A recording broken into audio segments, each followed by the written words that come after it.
Commission hearing on the human rights situation in Azerbaijan. I especially want to thank our witnesses for joining us here today and for their commitment to human rights and democracy in Azerbaijan. One witness, journalist Khadija Ismailova, will testify via internet from Azerbaijan, and if all goes well with the technology, it will work out just fine. We would like to have more brave people from Azerbaijan join us today, but many potential witnesses are subject to government-imposed travel restrictions. In other cases, it was not possible to expedite the processing of U.S. visas. I want to state for the record that the Commission did invite representatives of the U.S. State Department to testify this morning, but regretfully, we did not receive a response. Azerbaijan is not a country that is in the news here in the U.S. on a daily basis. When it does make the news, all too often it is because of human rights problems. Last spring, quite a lot of news was generated by the campaign around the world to gain Khadija's release from prison, in which I participated. In the end, Khadija was acquitted of some charges and freed, but convictions on other charges that many observers consider spurious were left in place, and Khadija was faced with a lengthy term of probation. Use of the judicial system to peaceful dissent, government restrictions on the ability of the citizens to change their government and free. That this kind of situation testifying today because his father, Ali Kumrili, leader of the Popular Front Party, is unable to leave Azerbaijan. Ilgar Mumadov, one of the leaders of the Republican Alternative, REAL, political movement, has been wrongly imprisoned for the last 3.5 years. A package of constitutional amendments unveiled in July of this year, about which we will hear more in a few minutes, seems designed to further consolidate the President's power and restrict rights to speech and assembly. Voters will consider the amendments in a rush referendum to be held scarcely 10 days from now, on September 26th, in conditions that do not inspire confidence. In recent days, there are reliable reports that opponents of the changes are being detained. Azerbaijan has complex regional relationships with Russia, Iran, and of course Armenia. I think the last thing we want to see is a dynamic in which authoritarian and repressive tendencies in yet another country contribute to radicalization. We don't want to see things get worse in Azerbaijan and cause a crisis. I want to emphasize that my concerns about the human rights situation in Azerbaijan are not driven by anything having to do with the ongoing conflict in Nagorno-Karabakh or any other issues involving Armenia. Each country is responsible for its own human rights practices, which are deeply intertwined with its prospects for full development. Experience shows that authoritarian strategies are generally counterproductive for managing dissent and have many long-term negative consequences for peace and prosperity. This morning, I look forward to learning more about the current situation of human rights in Azerbaijan. I also look forward to hearing recommendations from our witnesses about how the U.S. government and Congress can best support those standing up and demanding respect for human rights and democratic reform in Azerbaijan. Azerbaijan has been an important partner for the United States, and everyone here today wants to ensure a continuing, strong, reliable partnership going forward. That is the spirit of this hearing. I would say to all the witnesses that I would like to formally submit all of your testimony into the record. I also ask that the following items be included in the record: a statement highlighting restrictions on election monitoring in Azerbaijan by Anar Modli, Chair of the Election Monitoring and Democracy Study Center, and a member of the board of the European Platform for Democratic Elections and a former political prisoner. A statement highlighting attacks on journalists by Umin Mili, director of the independent digital news platform Maidan TV, and a former political prisoner. The U.S. Commission on International Religious Freedom 2016 report on Azerbaijan. An April 25th piece by the Washington Post editorial board highlighting attacks on independent journalists in Azerbaijan. A September 8th article in the Washington Post by Ambassador Richard Kozlerich and David Kramer calling for U.S. action on the recent crackdown in Azerbaijan. A recent joint letter from the Sports for Rights Coalition and groups like Freedom House and Freedom Now highlighting the intensified crackdown in Azerbaijan and calling for an end to human rights violations. and several items from Human Rights Watch, including one piece highlighting the 3.5-year imprisonment of Ilgar Mumadov as well. With that, I would like to introduce our panel of witnesses, and we will begin. First of all, Khadija Ismailova, who is an Azerbaijani investigative journalist and radio show host for Radio Free Europe and Radio Liberty. She also works with the Organized Crime and Corruption Reporting Project, authoring numerous award-winning investigations that uncovered high-level corruption in Azerbaijan, including lucrative business deals of the Azerbaijani president's family members, and a whole bunch of other important anti-corruption and human rights reporting as well. Turkel Karimali, who is the son of opposition leader Ali Karimali, board member of the National Council of Democratic Forces, which is a joint council of several of Azerbaijan's political opposition parties, and chairman of the Popular Front Party of Azerbaijan. Turkel is the president for is present for the hearing today because his father is unable to travel abroad, the Azerbaijani government having refused to reissue his passport. And then finally, Ambassador Richard Kozlerich, who is the co-director of the Center for Energy, Science and Policy, and adjunct professor at the Shah School of Policy and Government at George Mason University. He joined the Institute after a 32-year career in the Foreign Service. He served as United States Ambassador to Bosnia and Herzegovina in 1997 through 1999, and to Azerbaijan in 1994 to 1997. And so we welcome everybody here. And Khadija, we will begin with you. Khadija, can you hear us? Thank you. Yeah. Thank you. Can you hear? I hope you can hear me. We can. We can hear you. Okay. Okay, great. So you did an introduction, and I just want to add that I'm really happy to join you in the meeting after a year and a half of the prison. That was a retaliation for investigative corruption among the president's family and his friends. I want to thank the members of Congress who raised their voices for my freedom and called for sanctions against Azerbaijani government officials for carrying out repressions in Azerbaijan. These calls, along with the efforts of fellow journalists who continued investigating corruption while I was in prison, and a human rights campaign led by international organizations, helped to achieve my partial freedom in May 2016. However, I'm still not free. I cannot travel, and I couldn't come to meet you in Washington.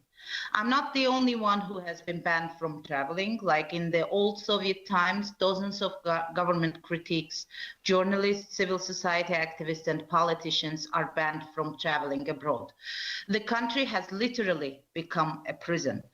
The official reason for my travel ban is the conditional conviction that remains against me. I will need special permission to travel for the next 5 years. And when I have requested permission to travel, I have been denied. With some others, it's even more complicated as they don't have any convictions, but law enforcement say they might be needed for questioning. And questions are like, do you work for foreign media?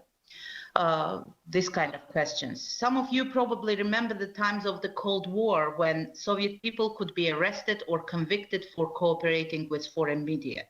The same thing is happening now in Azerbaijan, in an ally country of the United States. None of us broke any laws, but we broke an unspoken rule of the regime. We dared to tell the truth. What is the inconvenient truth that the government doesn't like? It's all about money. It's all about corruption. I was arrested because I reported on high-level corruption in Azerbaijan.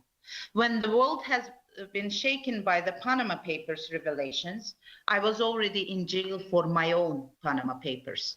The offshore investigations I authored revealed the business interests of President Aliyev's family in mobile communication, gold mining, construction, tourism, banking, and airline transportation.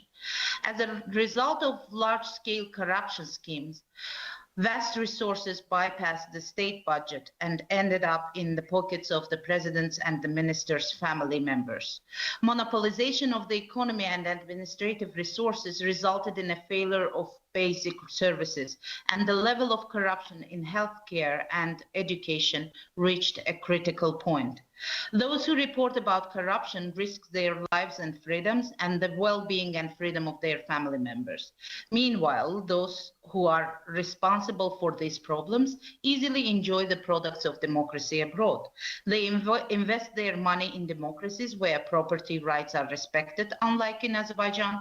They go to Western countries and receive quality medical care, a quality that is denied to people in Azerbaijan. Their children receive education abroad and enjoy other products of democracy, the same rights they deny ordinary Azerbaijanis. Those who expose corruption are punished more than the corrupt officials whose crimes are exposed by journalists. None of the corruption investigations my colleagues and I carried out led to investigations by the government of Azerbaijan. No criminal case was opened on documented corruption reporting. Instead, journalists were punished, like killed like Elmar Husseinov or arrested like me and Seymour Hazi. The kidnapping and beating of journalists became routine in Azerbaijan. The bank accounts of journalists and media organizations are frozen.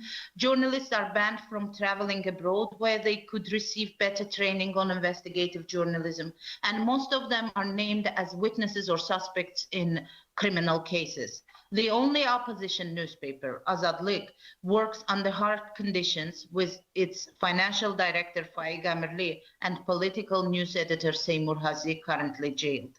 Like during the Cold War, Radio Free Europe, Radio Liberty, a US Congress-funded media outlet, is banned on local frequencies.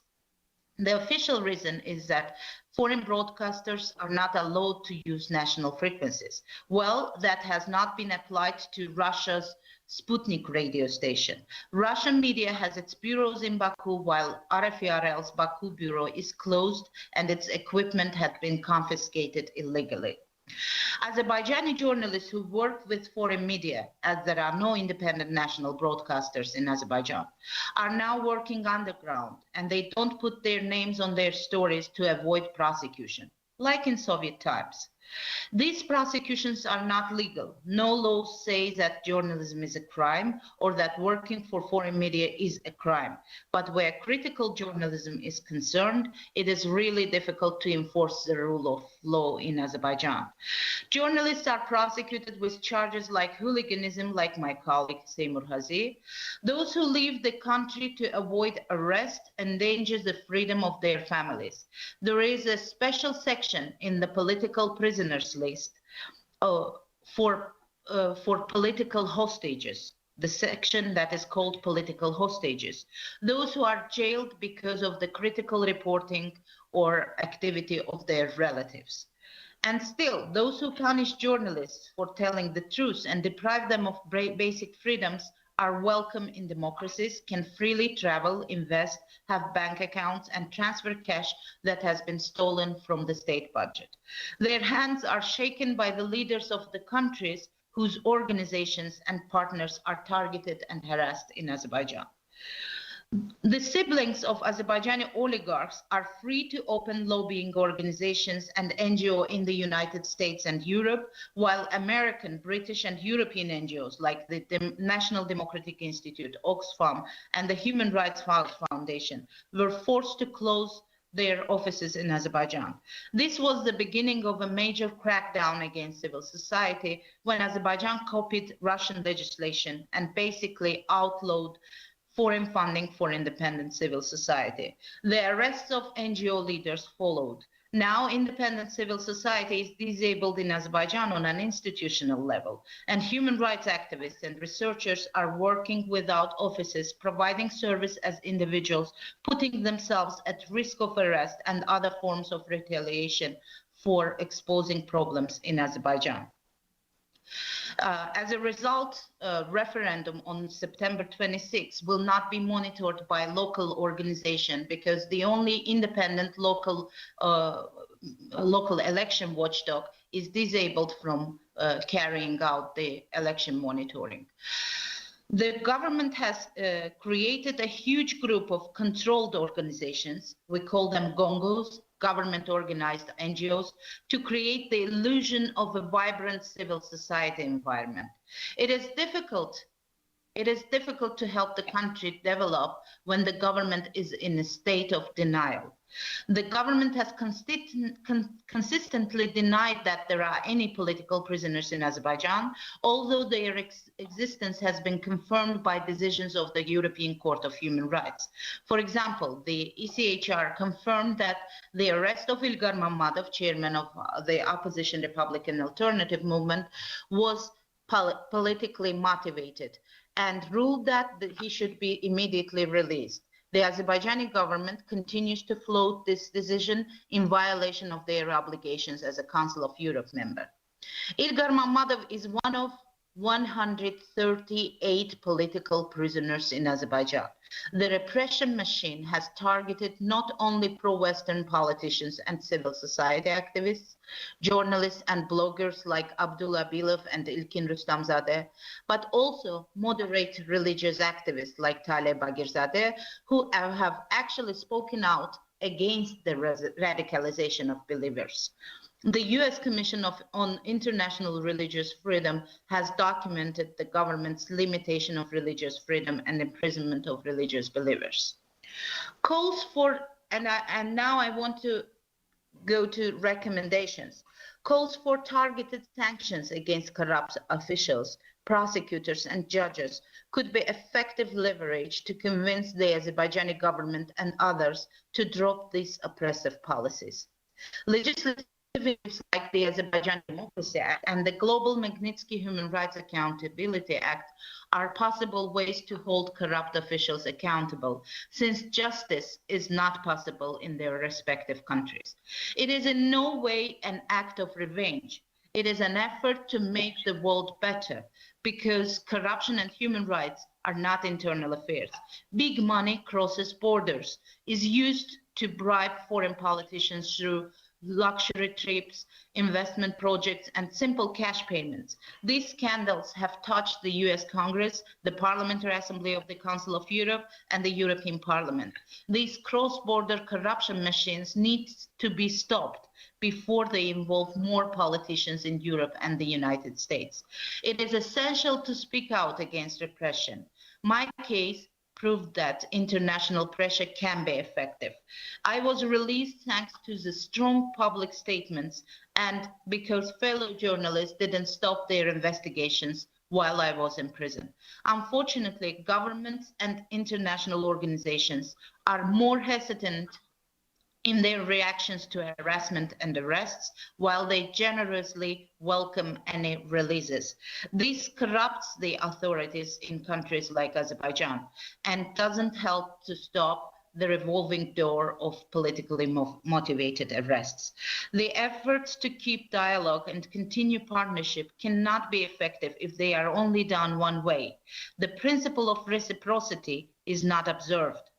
International partners of the Azerbaijani government should help them to understand that a country without rule of law, a country that doesn't observe its own commitments to international treaties and organizations, cannot be considered a reliable partner. And without an independent judiciary, real progress in democratization and respect for human rights and its own obligations, the country cannot be considered a reliable economic partner. This is an important issue now when the Azerbaijani government is going through a tough period. With the crisis in the oil market and devaluation of the local currency, the government is in big need of foreign financing. These funds should not come without conditions. The international community should demand that the government demonstrates real democratic progress before securing more funds for the long life of this oppressive regime. Cheap bargains in one or two cases of political prisoners should not be accepted as sufficient. I also want to urge continued efforts for worldwide transparency, demanding more transparency in business registration procedures throughout the world and achieving greater accountability with regard to politically exposed persons, so-called PEPs, can make the world better. Among other reasons, it would make it easier for journalists to investigate the hidden business interests of politicians and corruption. This is all for now. Thank you, and I will welcome any questions. Well, thank you very much. We appreciate your testimony. And at this point, I would like to ask Mr. Karim Lee to give his testimony. Honorable Chairman, thank you for inviting me here today. I ask my full statement to be submitted, and I will now read my short statement. I am here today because my father, Ali Karimli, leader of the Popular Front Party of Azerbaijan, was unable to attend this hearing. The Azeri government has refused to reissue his passport, and he has been living under an effective travel ban for the past decade. Being here today is an honor and a privilege. I'm delighted to have this opportunity to shed light on President Ilham Aliyev's recent efforts to suppress the political opposition and the free media of Azerbaijan. My country is going through an era of political and economic turmoil. Following the sharp decline in the price of oil and the subsequent collapse in the value of the manat, the Azeri economy has fallen into recession. A normal and competent government would have moved to introduce economic reforms to revitalize the public finances. But the corrupt and incompetent regime of Ilham Aliyev, facing a likely social unrest, has chosen to respond in the only way it knows: more arrests, more oppression, more terror, false imprisonments, and a systematic plan to silence the last remaining free media outlets. The Aliyev regime is very anxious. Faced with a failing economy and the likelihood of social unrest, Ilham Aliyev is holding a referendum on his proposed amendments to the constitution. These proposed amendments will tighten his grip on power. Aliyev wants to guarantee himself absolute executive authority and to formalize a monarchy in Azerbaijan. The Azeri government is well known for its relentless use of repressive tactics against political opponents. The leading opposition party, the Popular Front Party of Azerbaijan, and its leader Ali Karimli have been consistent targets of government oppression.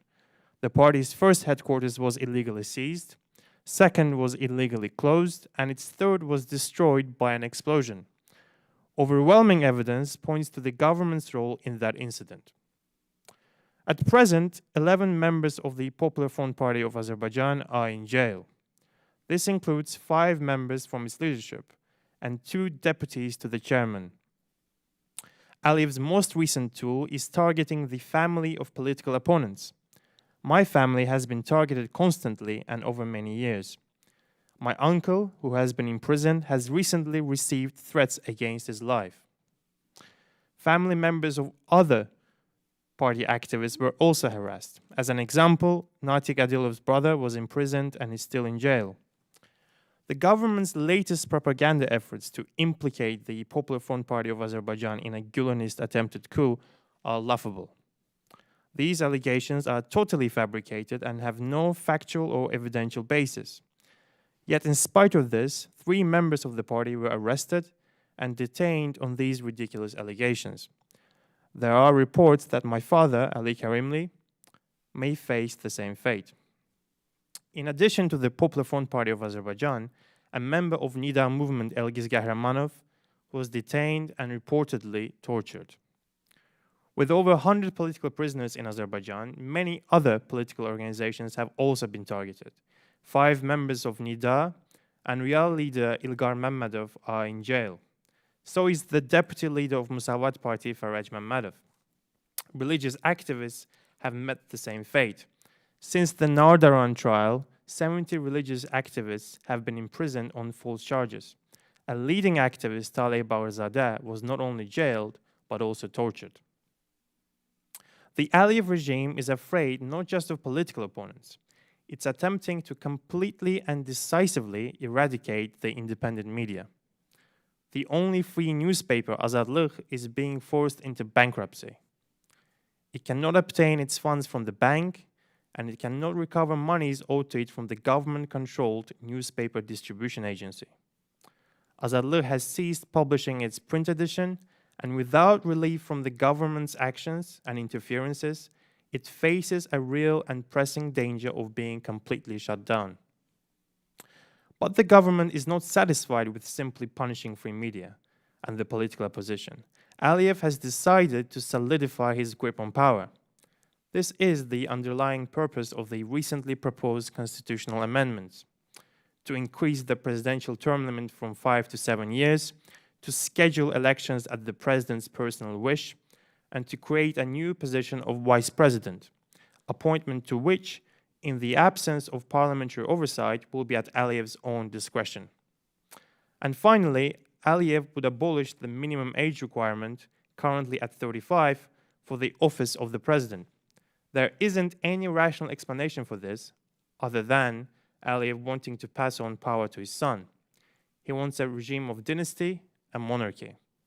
I want to emphasize that in the absence of OSCE and other foreign election observers, and given Aliyev's history of committing blatant election fraud, it's beyond reasonable doubt that the upcoming referendum vote will also be completely rigged.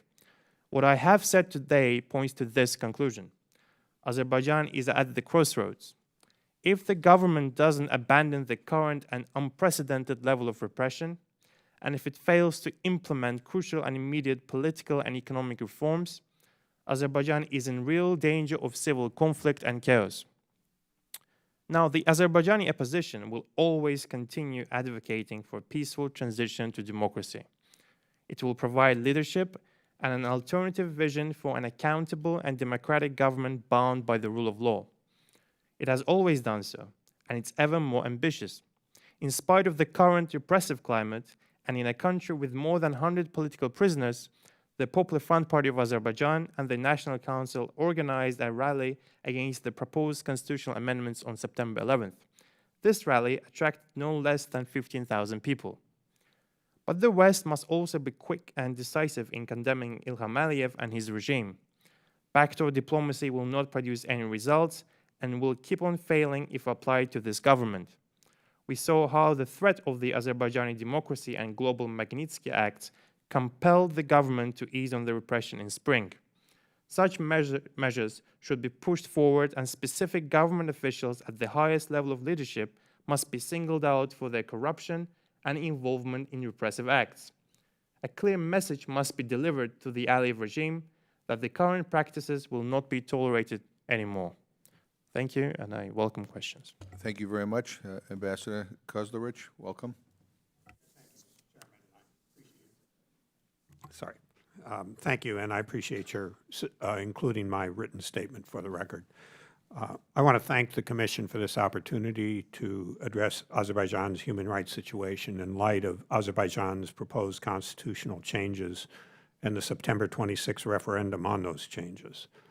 As the former U.S. ambassador to Azerbaijan and now adjunct professor at George Mason University's Shar School of Policy and Government, I follow with concern developments relating to human rights in Azerbaijan. And I commend the Commission for holding this hearing and inviting such excellent witnesses as Turkel and Hajia to be part of this. With so many distractions, it's easy to forget about the disturbing developments in Azerbaijan. February of 2015, I testified on Azerbaijan before the Europe, Eurasia, and Emerging Threats Subcommittee on Europe of the House Foreign Affairs Committee. And since then, two of my greatest fears have been realized. First, in April, the so-called four-day war resumed military conflict between Armenia and Azerbaijan. And second, a worsening human rights situation in Azerbaijan. The invitation to President Aliyev to attend the Nuclear Security Summit in Washington earlier this year, and the release of some 14 political prisoners before the April 1 summit, signaled the possible improvement in relations. Yet this visit was followed by arrests of opposition political figures and religious believers, threats against family members of those arrested, travel bans on journalists and authors, and an intensified crackdown against opposition media, including Azadlig newspaper. On July 18th, President Aliyev announced proposed constitutional amendments designed to strengthen the current regime's hold on power, and almost immediately officials began preparations for a constitutional referendum on September 26th. Since mid-July, under the guise of rooting out supposed Gulenist supporters, the regime has intensified its crackdown on political opposition and independent media, including ANS radio and TV. And this crackdown included a preposterous lie tying the political opposition and the United States government to a purported Gulenist effort to undermine the referendum and even plotting a coup. So why this rush to hold a rigged referendum on constitutional changes? I think there are three reasons. First, the regime wishes to take advantage of the U.S. and other Western countries being distracted with other global events. Second, the regime, quite frankly, believes that the U.S. needs Azerbaijan more than Azerbaijan needs the U.S. And third, opposition to the regime now risks being labeled as traitorous undermining of the national leadership at a time it is confronting Armenia. Once these changes are adopted on September 26th, and there's no doubt the referendum will guarantee adoption, I believe the regime will move to hold early elections. This would be a logical next step for two reasons. First, Azerbaijan's economic crisis will only worsen. And second, the risk of spontaneous renewed military conflict with Armenia remains high.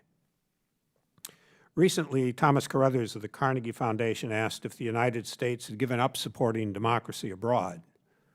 Well, David Kramer and I have been asking the same about supporting democracy and human rights in Azerbaijan.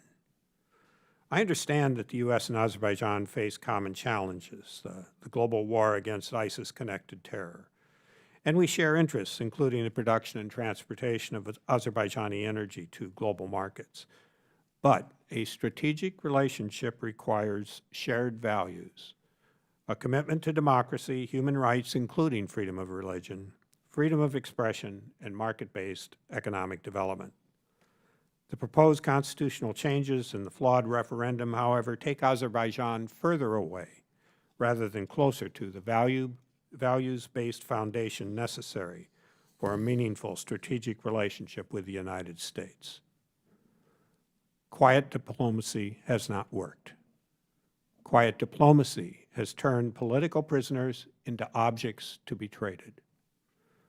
The next step must be much more public diplomacy, meeting regularly and visibly with those being oppressed, and speaking out for a fair and open discussion of the proposed constitutional amendments before the September 26 referendum. I believe, however, that the regime will prevent both the open discussion of the proposed amendments and that the referendum results will be rigged. So therefore, the United States must move to active diplomacy. That could involve temporarily recalling our ambassador for consultations on the deteriorating human rights situation in Azerbaijan, imposing an asset freeze and/or visa ban on those officials who are responsible for banning the travel and responsible for the illegal detention, arrest, and conviction of Azerbaijani NGO activists, political opposition figures, religious believers, and journalists, and most important, for the intimidation of their families. The Global Magnitsky Act and the Azerbaijan Democracy Act represent a helpful framework for undertaking such action. The U.S. should also consider blocking IFI financing and OPIC and XIM activities until Azerbaijan releases all of its political prisoners and resumes its path toward democracy and observance of its human rights application. And finally, maintain Azerbaijan's demoted status in the extractive industry transparency initiative until Azerbaijan truly meets the criteria for civil society participation. Mr. Chairman, active diplomacy is tough love diplomacy. A good relationship requires common values, and it cannot take place in a social, economic, and political setting defined by corruption, limits on personal freedom and initiative, and perpetuation of a Soviet-style command economy. Thank you, Mr. Chairman. Well, thank you very much to all three of you. Mr. Ambassador, I just want to begin with you, just if I could.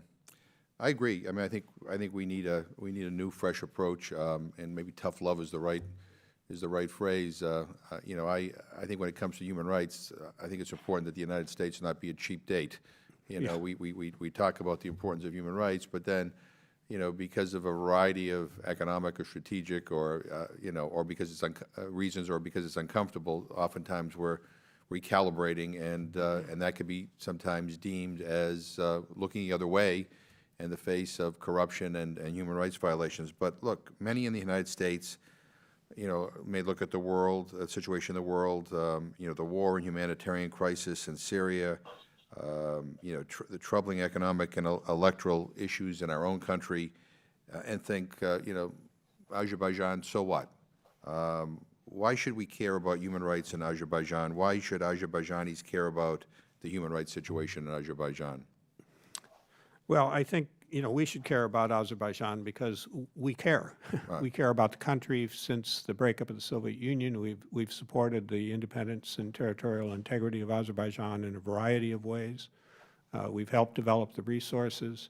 And Azerbaijan has cooperated with us in a number of areas of importance, including Afghanistan and the war on terror. But I believe that diplomacy must practice more than simply, you know, support of the interests and common challenges that we face, and talk about things that are also very important for the future of a country like Azerbaijan that has said in the past that it wants to be part of the West and move in a democratic direction. That's not taking place now, and we have to be frank with our Azerbaijani friends. I know how uncomfortable it is having been in that position where you have to deliver bad news. But we can't just walk away from it.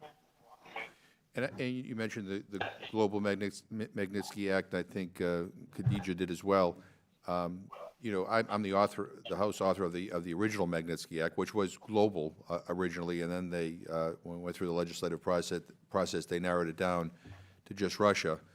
And now we're trying to get the Global Magnitsky Act enacted into law. And I think hopefully we will, but and if the administration were here, I would remind them they don't need a Magnitsky law or a global Magnitsky law in order to be able to impose, you know, freezes on assets and, you know, and denying people who are guilty of human rights and corruption, denying them visas to come to the United States. They have that authority already. I mean, what Magnitsky did is put in a formal process that enables us here in Congress, you know, to kind of keep their feet to the fire. But I'm just curious. I mean, why do you think they're so reluctant to use that lever? Because they do have that ability, and I do think it would send a powerful signal. The signal it would send is that, you know, there's a consequence to bad behavior, and I think, and not just to, you know, political leaders, but to others who are engaged in corruption, who may be supporting the government. You know, they may feel the sting. You know, and you know, you know, and that might result in some of the kinds of changes that we all want. Well, I take a very practical view of this. The alternative, which is quiet diplomacy, you know, having visits and ratifying the importance of the relationship and then talking to officials quietly about these problems, does not work. Right. And to me, the tragedy is we've turned these poor people who are in prison in Azerbaijan basically into a commodity to be traded. And the fact that that's the relationship we're in now is an indication that we need to try something different. So sanctions, I think, would be one part of that. Thank you. Khadija, again, it's great to see you. if not in person, on the TV screen. And, you know, and I first learned about your situation through Reporters Without Borders and Amal Clooney raised your case directly to many of us here in Congress. And I remember being at a rally, I think, in front of the White House on your behalf as well. And but I think I would much prefer you here in Washington in this hearing room, and hopefully that they can come sooner rather than later. I just want to ask a couple of questions, if I could. You know, in your testimony that you prepared for us here, you mentioned that there are 138 political prisoners in Azerbaijan. Can you tell us, how is that number determined? Who are these people? Can you provide additional background and context on the religious prisoners? And maybe it would be helpful to get on the record. I mean, what are the conditions in these prisons? There have been reports of torture. Is that true? Do prominent prisoners receive better or worse treatment? And how can the international community effectively advocate for the people currently in prison in Azerbaijan today? Well, I will start from the latter. The conditions in prisons are harsh. The prison I was in had 476 inmates, while they had basically place for only 350 officially. But so I can give you only one figure, like according to the government standards, there should be one toilet for each 10 inmates. We had 1 for 47. So it was the prisons are overcrowded, and the policy that the prisoners should suffer, that's the philosophy behind the harsh conditions. And tortures, yes, they are common in prisons and during the investigations. And we political prisoners actually get less of the bad treatment than the others, but still, and the prominent ones are even tortured less. But young activists, for example, two young activists who wrote a graffiti on Haydar Aliyev's statue. Haydar Aliyev is the father of our president. They wrote graffiti on his statue, Happy Slaves Day slogan on his birthday, and they've been tortured, harshly tortured, and the local preventive mechanism, the Ombudsman institution, just ignored the fact of their torture. They said they basically denied the fact, but coincidentally there was the UN group against arbitrary arrest was visiting the country, and they documented the tortures, which were basically rejected, denied by the local ombudsman institute. That raises another issue. There is no preventive or monitoring mechanism that would be independent, that would monitor the prisons and detention facilities and report independently about the conditions and the tortures. That's one of the burning problems. After the latest crackdown on civil society, when part of the civil society was bought by the, basically bribed by the government, and another part was either arrested or shut down, this became a really burning issue. And I think UN and Council of Europe should think about having independent reporting mechanism from Azerbaijan, re-establish one. And I want to go to religious, the political prisoners list. There is a group of human rights activists. Some of them are former political prisoners who are doing the consolidated list of political prisoners. The work, I'm invited to monitor and attend all the meetings as an independent watchdog, and the process has been finished basically yesterday, and we are going, the group is planning to publish the list of political prisoners, the updated list of political prisoners later this week. How this list is compiled, how do we define that there are, this or that person is political prisoners? Well, there is a definition adopted by the Parliamentary Assembly of the Council of Europe, the definition of the political prisoner in the countries of Council of Europe. And all of these 138 people have been scrutinized, all the cases have been scrutinized to find, to check if they are if they can be listed as political prisoners, and if their cases are can be defined according to the standards and the rules of the Council of Europe. So these principles are defined by the Council of Europe, the Parliamentary Assembly, and Azerbaijani government tried to block that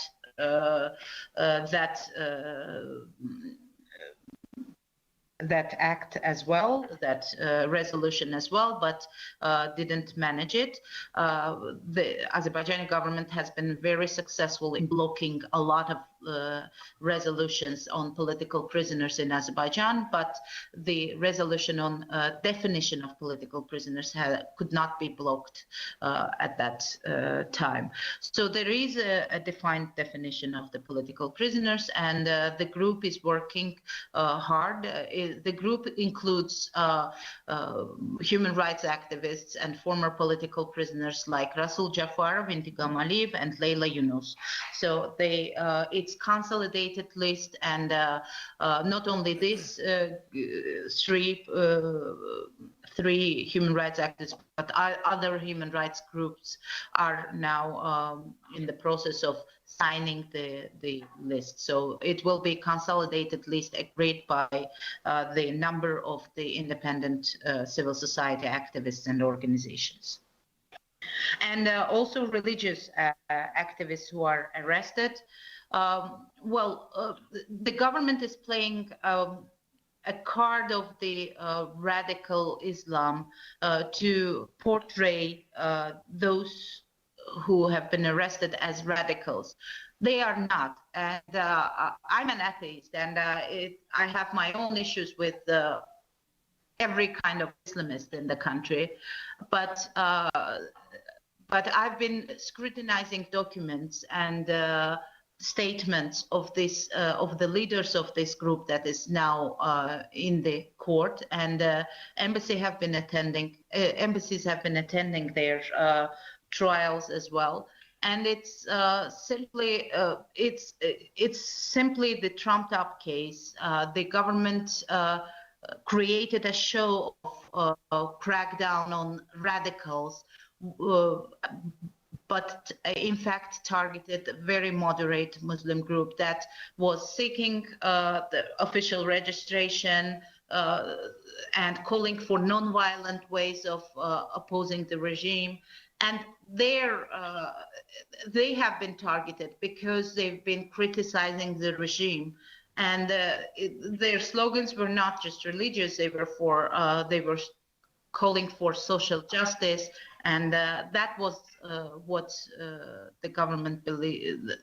That was the real reason why the government targeted these people. And the religious activists, actually, they are on the top of the torture victims list, because the harshest torture measures have been undertaken against them to force them to testify against political groups, to demonstrate the link between Islamic groups and the National Council of the Opposition, of Democratic Forces.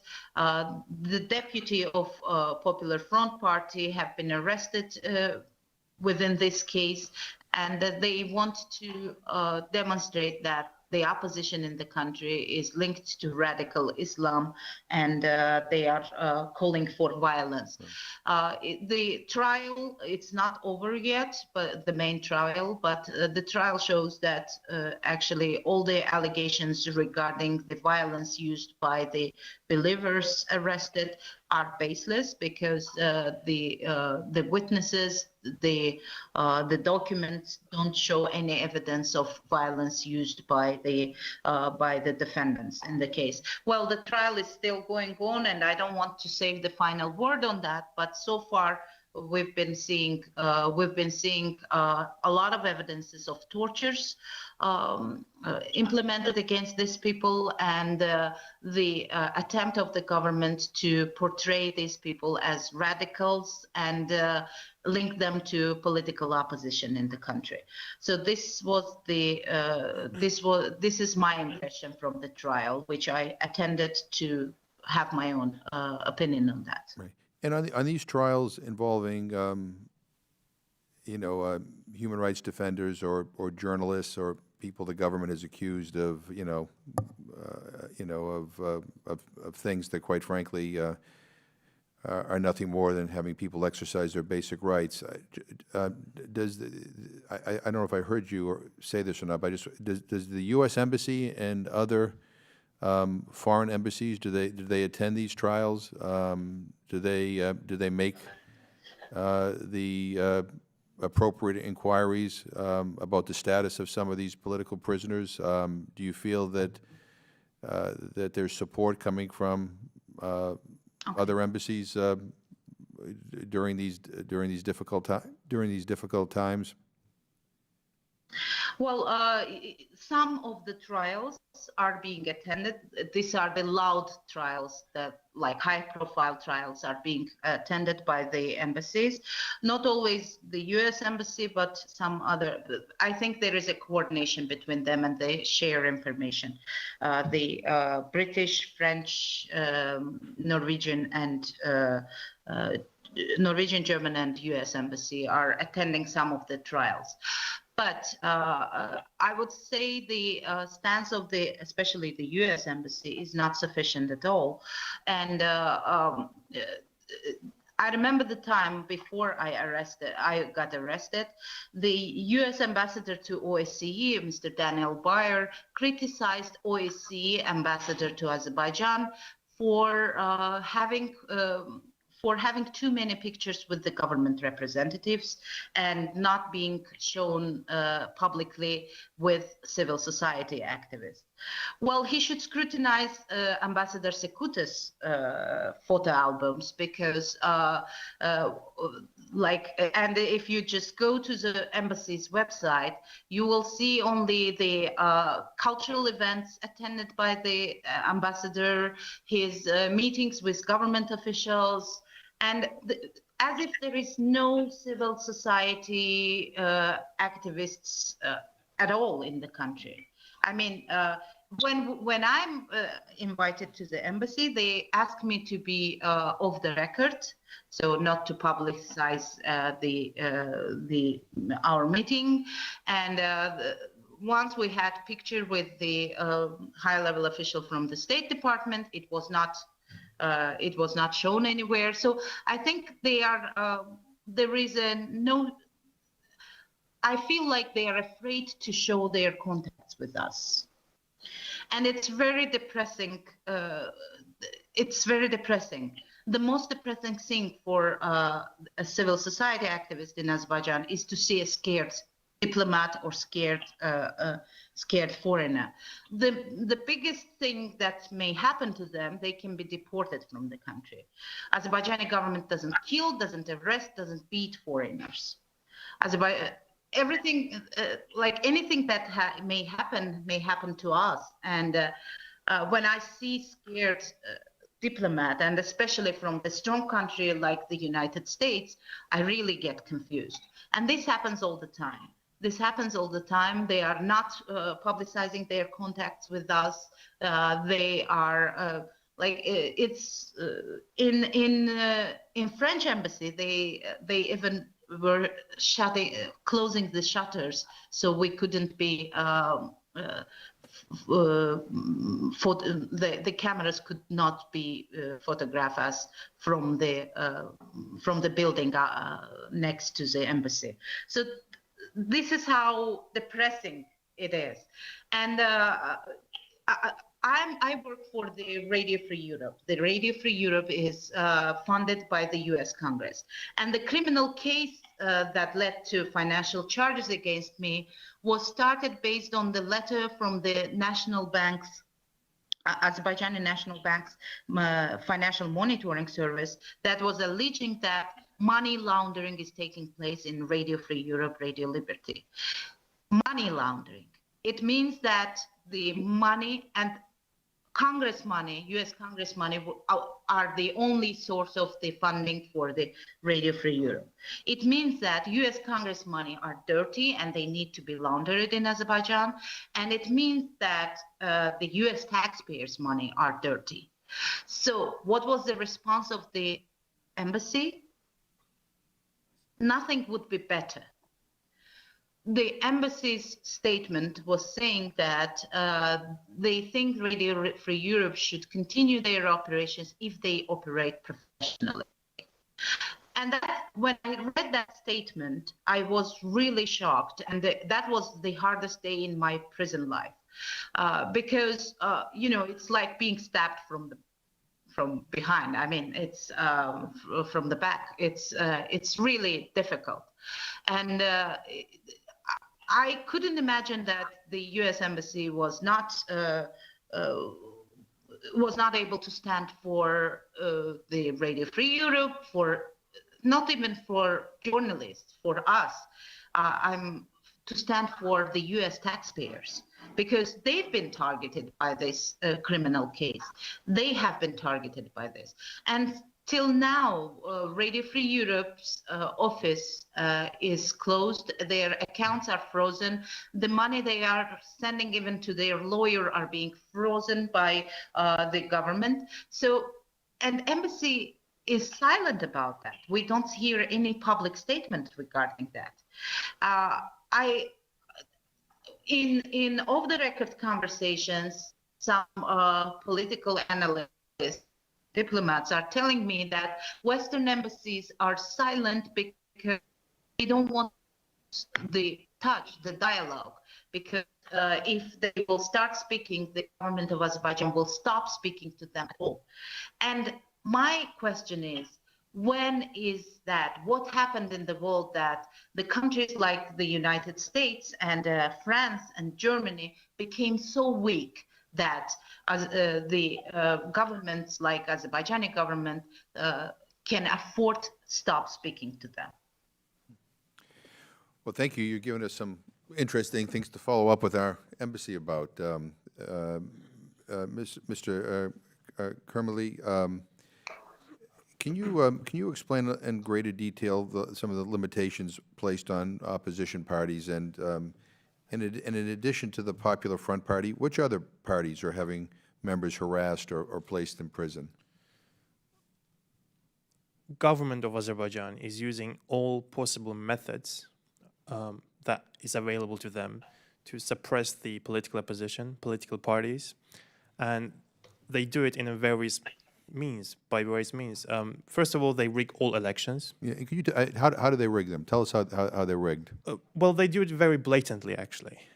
They use very basic methods like ballot stuffing, transporting a group of people from one venue to another, and so multiple times the same group of people would vote in the same constituency. Actually, all of these are documented in a number of European Court of Human Rights cases. And following the 2005 election, the parliamentary election, nearly all of them, nearly every single case brought by the opposition alleging election fraud was won.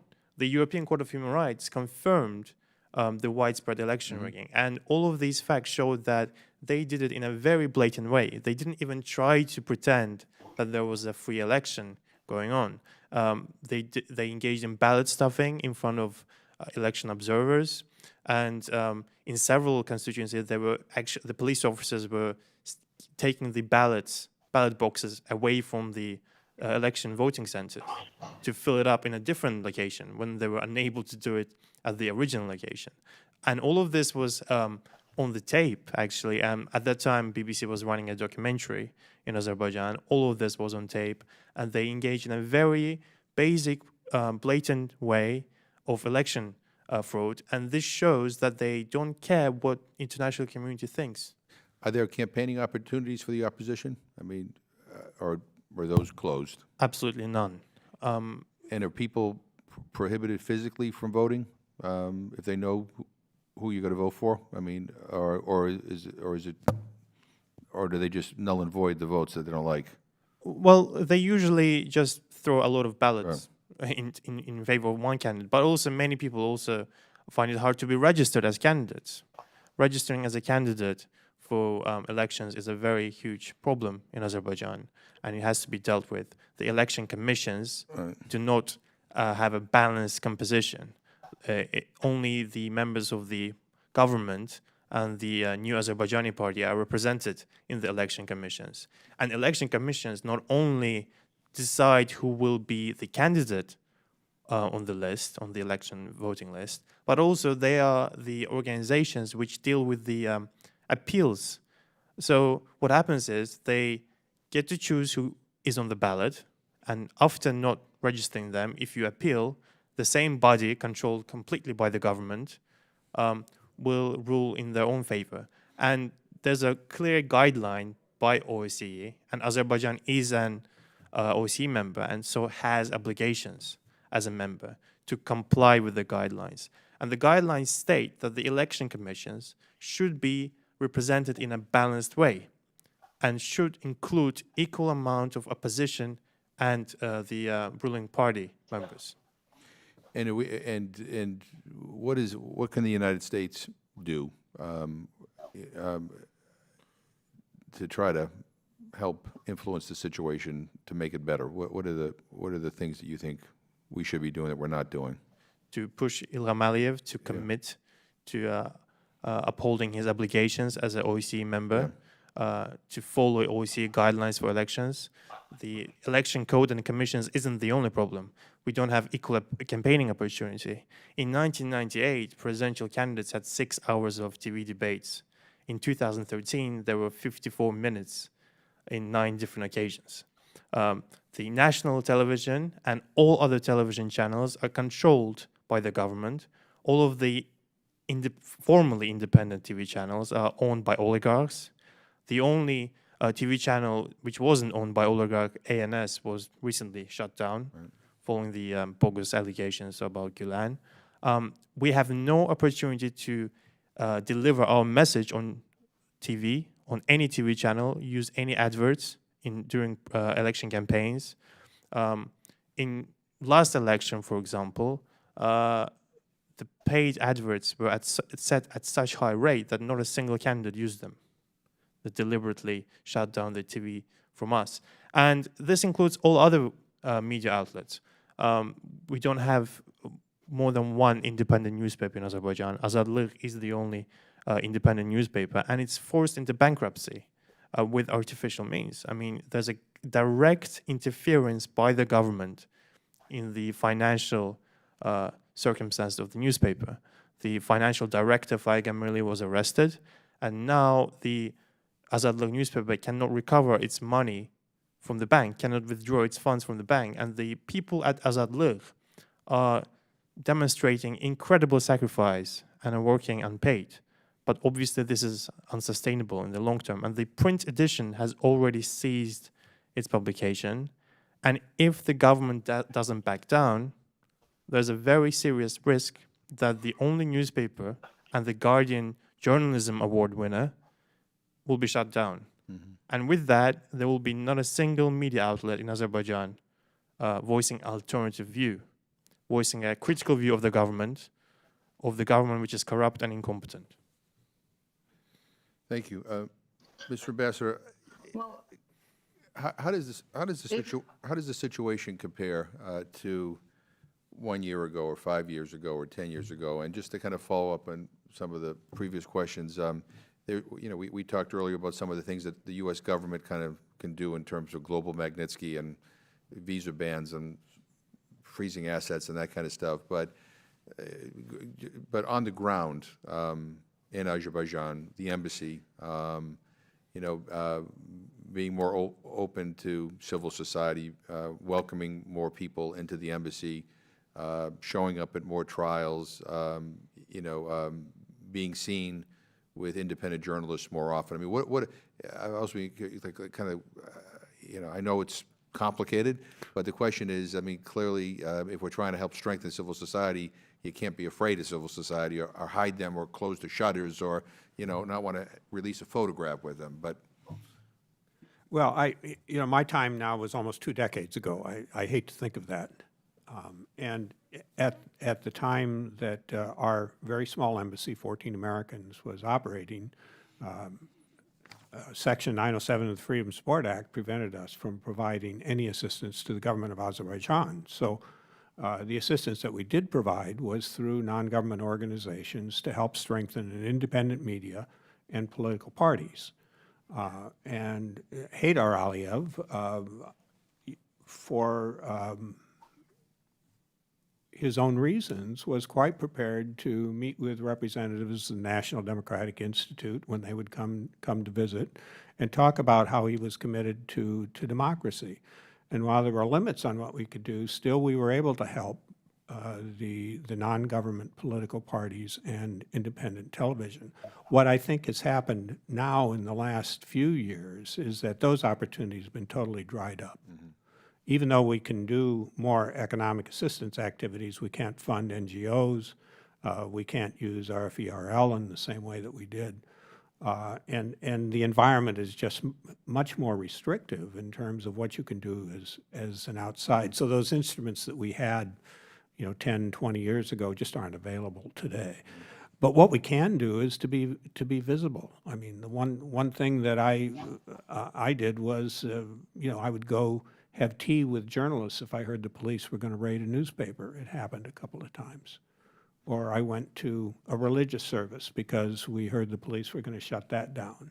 You have to be prepared as an embassy to be visibly seen as supporting people who are under duress. And if you do that regularly, it doesn't become an exceptional, dramatic event. It becomes, this is what embassies do. Yeah. No, and Khadija and Turkel, maybe I mean, how can one of the challenges, how can the international community help the Azerbaijani people access accurate and factual news? I mean, are average Azerbaijanis within Azerbaijan able to access, and I hope I'm pronouncing these right, Azadlik or Maidan TV or other independent sources? If someone's trying to get some of the truth about what's happening, are they able to access independent sources to be able to learn about what the reality is? Well, I want to emphasize that the first thing that international community can do is not help the government to do oppression. For example, if there are rigged elections, they shouldn't rush to congratulate the so-called winner. That's a radical idea. The first thing not to do. That's the first thing not to do. I mean, it's devastating to see that the first congratulations after rigged elections comes from democracy, and it's really, and if the elections are rigged, they should be named as they are. And naming and shaming is one of the issues, because the government of Azerbaijan still cares about its image. It's in need of financial support, and the Western international financial institutions should make it conditional for Azerbaijani government to receive foreign funding based on their record for democracy. Second is supporting civil society is very important. Although the foreign funding for NGOs is almost outlawed, it's still possible, and the U.S. government, USAID, has an experience of doing it in harsh environments like Iran, Belarus, and other countries. So it can continue supporting civil society and media by trainings, funds, and technical support. It's very important, and it's important to continue this work. It's important to continue operating Radio Free Europe's stuff in Azerbaijan, because it's not because I work there. Radio Free Europe is the best America has done in Azerbaijan. That's, I mean, this is invaluable support to Azerbaijan, to give them an example of the up to standard journalism that is operating in the country and reporting about the problems of the country. That's very important. And the second important thing is education programs. The US government has stopped education programs with most of the education programs with Azerbaijan. The student exchanges and scholarship programs have been stopped. So they should continue as well, because this is it's important to work gradually on changing the minds of people. This is very important. And also to react promptly when something is happening, because the government is sure that nobody will react, nobody will speak out. We forgot when the U.S. Embassy have raised their voice immediately after someone's arrest, if that's not someone well-known internationally. So, well, right now, for example, the rally is being planned against the referendum, because the opposition says the referendum that will lead to monarchy in the country, because it increases presidential power, reduces parliament's power, introduces new positions of vice presidents appointed by the president, and increases the presidential term. So opposition is against. The government hasn't given a chance for opposition to register a promotion group against referendum. So opposition is now planning the rally. On the September 17th, there is another rally, and 13 people, members of the Popular Front Party mainly, are arrested because they are involved in organization of that rally. 13 people have been detained. So detained, and they got some of them got several days of imprisonment, just in order to disable them from helping in organization of the rally. So, and these kind of measures, it happened today. So embassy should react immediately, because when they react immediately, the government is more hesitant on implementing tortures against these people, and sometimes they are even releasing those who are detained immediately. So if there is an immediate reaction. So it's important then that the embassies, the international community, react promptly to the arrest. There should be people who work on this. Maybe the embassy is understaffed and it needs more employees to monitor the human rights situation. Well, the situation is harsh and they need maybe more hands to do that. So they have to do. We will follow up on that. Turkel, do you want to add anything? Yes, I would like to add a few things. First of all, I agree with the statement that Radio Free Liberty is very important, and so is Maidan TV. But also there's one TV program called Azerbaijani Hour, which became very popular recently. And just a few years ago, when the TV channel was on the Turksat, the Turkish satellite, there was evidence that more than 150,000 households are connected to watch the news. That's on not very far away in terms of ratings from the main TV channels of that time. That shows a clear demand for alternative, accurate, independent media in our country. And that is exactly why the TV channel is always hit by the government. Now the TV channel cannot secure access to a satellite where it would be able to broadcast its program without intervention. And actually, that's one of the things that could be done to help the TV channel to secure that satellite capabilities to broadcast without interference. And in relation to Azadlık newspaper, I think there should be more pressure on the government to back away from forcing it into bankruptcy, because the newspaper at this rate will be shut down. And in terms of the rallies, it's not the first time the organizers, the activists, the people who engage in grassroots levels organizing rallies are jailed. First of all, the rallies take place not in central locations, but in very limited, in areas with very limited transport connections, specifically chosen by the government for its ineffectiveness as a rally point. And for over the last 3-4 years, Azerbaijani opposition has not been able to secure a central location for a rally. That is in direct contrast to the ruling national New Azerbaijan Party, which can have a rally whenever and wherever it wants. And whenever they do have rallies, they use several methods to intimidate people from joining the rallies.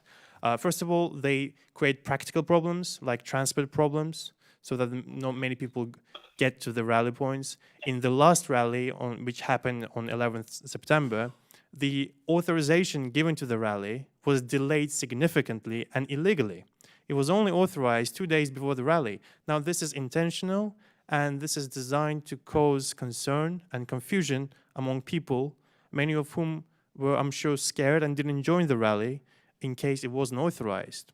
When the rally takes place, they have face recognition cameras surrounding the location, which is also designed to intimidate people. This is a message sent by the government that we can see who you are to anyone joining the rally.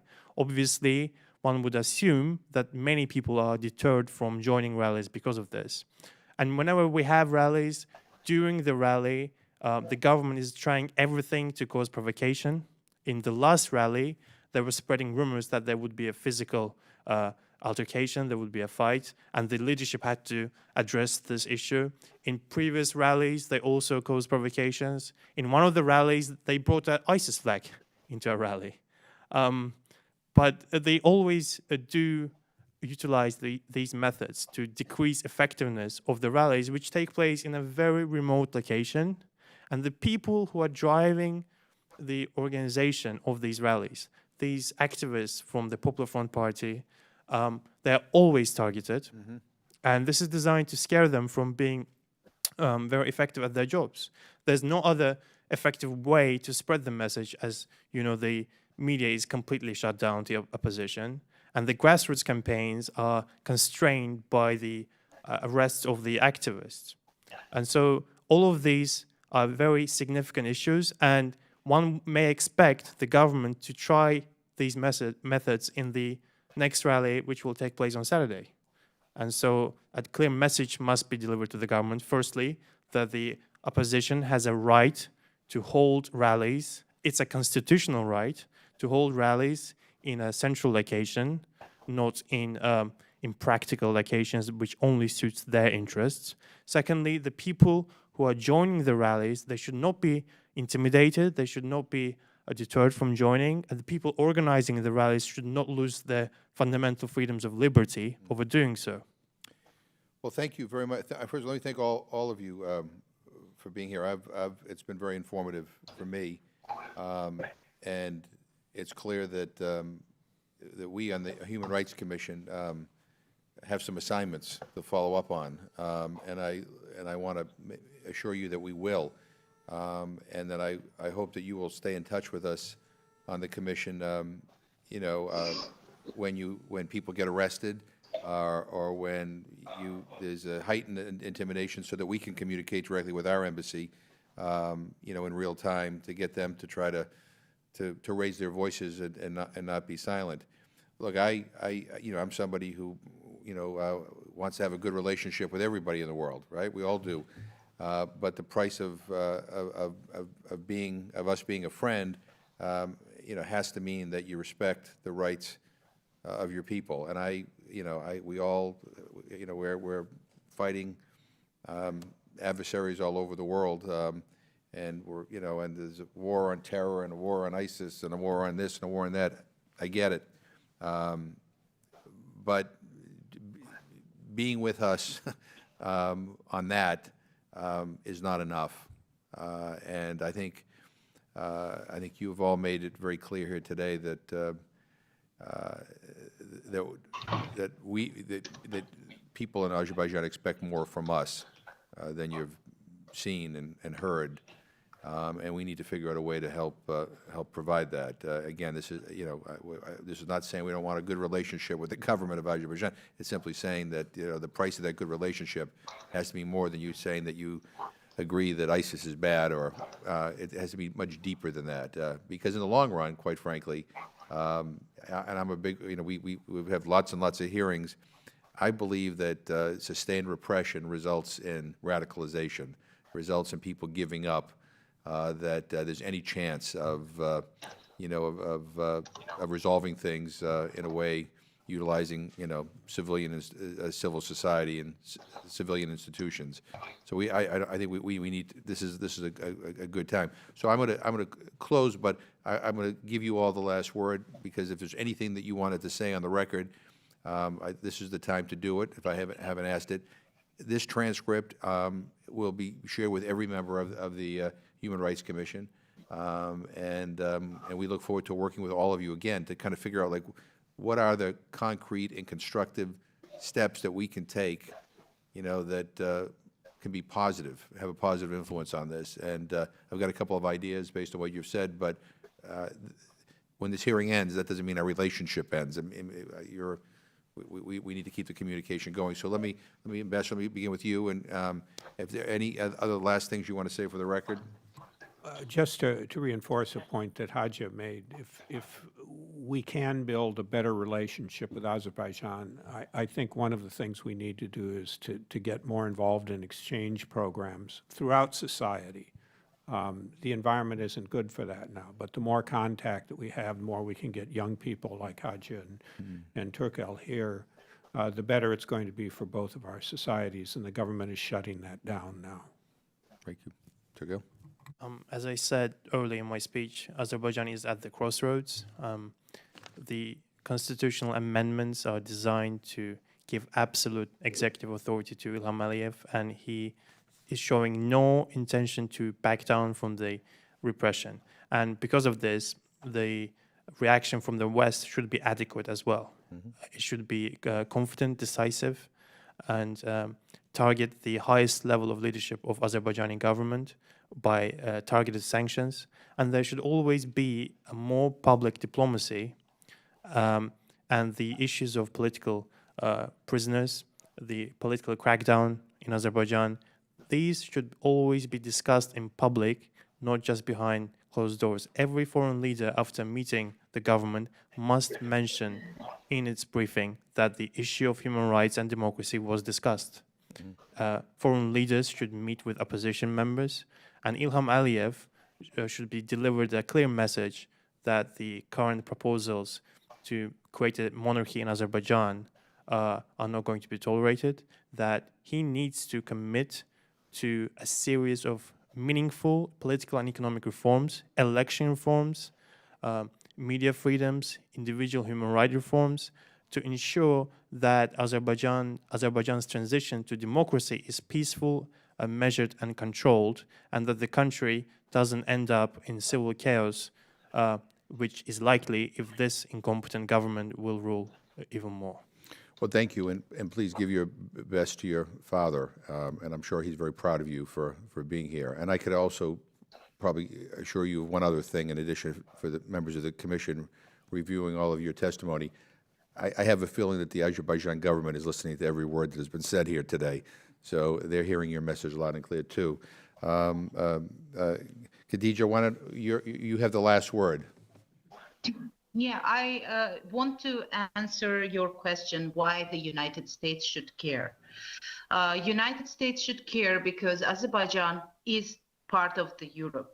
It's part of the Council of Europe. It's part of the OSCE, and it has its commitments. So, U.S. as a part of this OSCE and U.S. Because it cares about Europe, should care about democracy in Azerbaijan. It should care because non-caring has ended up with big problems for the United States, like in 1979 in Iran. So the history shows that when the big countries that are developed countries who are developed and who are taking more responsibility in the world, they should care about human rights and democracy issues, because when they don't care, it leads to bigger problems for the rest of the world. It leads to radicalization of the people. It leads to tremendous problems and the world is becoming smaller and smaller. It's very difficult to keep the problems inside one country, isolated somewhere. The problem in Azerbaijan tomorrow becomes a problem of the United States. So that's why the world should care. Care for us, because the last thing we want to be is to become a problem for the rest of the world. Well, thank you very much for your testimonies and answering my questions, and please be safe. And again, to all of you, thank you so much for being here. This is an important hearing, and we will now adjourn. Thank you. Thank you.